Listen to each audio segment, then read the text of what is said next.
Your Honor, I'm Patricia Piver, Katie's mom. Katie was my middle child. When I was young, I had two older brothers. Of course, they treated me like a little sister. You can't do this because you're a girl. So I prayed to God that when I grew up, I only had girls. God answered my prayers. I knew I would let them be what they wanted when they grew up.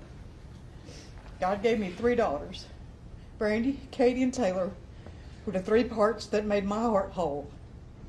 Catherine, the name, means pure. In Irish, it means pure, clear, and innocent. In Italian, it means a beautiful soul, inside and out. I grew up in a time when your parents would spank you and then tell you to stop crying or they'll give you something to cry about. My dad meant it, so I learned not to cry. I took it to heart and refused. Throughout my life, I had to be tough. Even when my mother passed away, I briefly cried, but then I straightened up because at least I got a chance to say goodbye. 6 months after Katie was murdered, my dad found out he had cancer. I sat there for 6 weeks watching him dwindle away, but I didn't cry because I got a chance to say goodbye. My life changed forever on October 24th, 2016, and I have not stopped crying since John not only murdered Katie, but John murdered and ripped out a part of my heart. The middle of my heart is gone. My middle child, Katie, was ripped away. My heart will never heal.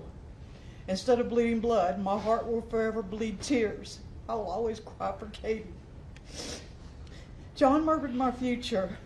My future of watching happiness as Katie grows to be a wonderful person and having a future family. It's gone. The future of seeing her smile in real life, even her goofy smiles and her eye rolls, they're gone. The future of hearing about her joy of playing with her dogs and animals at work, it's gone. The future of hearing her infectious laugh, that beautiful laugh, is gone.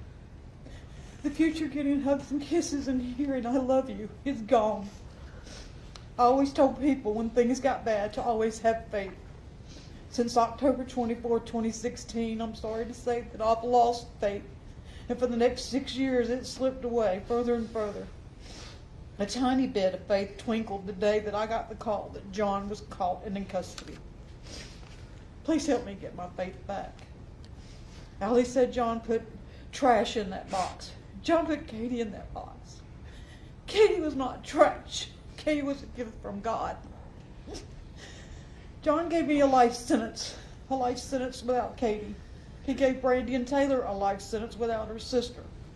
They gave Dan, Jenny, John, Danielle, Brandon, and Brittany a life sentence without Katie. John gave Brandy's three daughters, Cheyenne, Sharon, and Patty, a life sentence without Katie.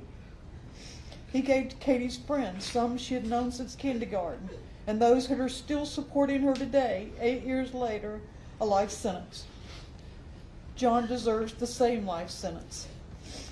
A life sentence away from everybody. And then, in the end, Brandy gave me a little something she wanted me to say. John kicked Katie away from the world, and for that, we have to suffer. John took the world away from Katie, and for that, he should suffer. Thank you. I love you, Katie, more, always. Thank you, Your Honor.